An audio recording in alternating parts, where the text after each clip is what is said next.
Hi అండి. నమస్తే. మనం ఈరోజు వేరుశనగ పంట గురించి అయితే మాట్లాడుకుందాం. సో, మార్కెట్‌లో అయితే వేరుశనగలకైతే మంచి ధర అయితే రావడం జరిగింది నిన్నటి రోజైతే.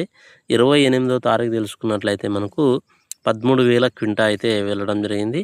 29వ తారీఖు నిన్నటి రోజైతే మనకు 15,000 ఒక క్వింటా అయితే పోవడం జరిగింది. 8 బ్యాగ్స్ వస్తే మనకు ఆ లాట్ వచ్చి మనకు ఈ 15,000 అయితే కర్నూలు మార్కెట్‌లో అయితే సేల్ అవ్వడం జరిగింది. సో, ప్రస్తుతం అయితే మంచి డిమాండ్ ఉంది. వేరుశనగ సాగు చేస్తున్న వాళ్ళకైతే ఈసారి మంచి ధర అయితే వచ్చే అవకాశం ఉంటుంది. సో, మాక్సిమం అంటే మనకు ఏ క్వాలిటీకైనా 10,000 ధర అయితే లభించే అవకాశం ఉంటుంది. మంచి క్వాలిటీ ఉన్న వాటికి మంచి ధర, ఇంకా మంచి ధర వచ్చే అవకాశం ఉంటుంది. మేజర్‌గా మనకు వేరుశనగ పంటలో అయితే మనకు పురుగు సమస్య, అలాగే మనకు తెగులు సమస్యలు ఎక్కువగా ఉంటాయి. సో, వాటికి సంబంధించి మనం టైమ్ టు టైమ్ మెయింటైన్ చేసుకుంటే మంచి దిగుబడులొచ్చి, మంచి ధరలైతే ఈసారి వచ్చే అవకాశం ఉంటుంది. దీనికి ఇంత ధర పెరగడానికి గల కారణాలేంటంటే మనకు ఈసారి మొక్కజొన్న అనేది ఎక్కువ మంది రైతులు సాగు చేస్తున్నారు. వేరుశనగ అనేది చాలా వరకు తగ్గించడం జరిగింది.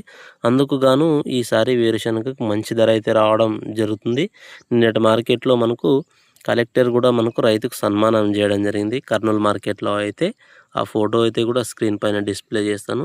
దీనికి సంబంధించి వేరుశనగ పంటకు సంబంధించి గూడా మనము హ్మ్. పురుగు మందులు, ఇన్సెక్టిసైడ్ గురించి, యాజమాన్యం గురించి తప్పకుండా వీడియోస్‌లో అయితే తెలియజేస్తూనే ఉంటాను. వీడియోని చూస్తున్న వాళ్ళు ప్రతి ఒక్కరు లైక్ చేయండి. ఛానెల్‌ని తప్పకుండా సబ్స్క్రైబ్ చేసుకోండి. ఫాలో చేయండి. తోటి రైతులకు వీడియోనైతే షేర్ చేయండి. Thank you for watching.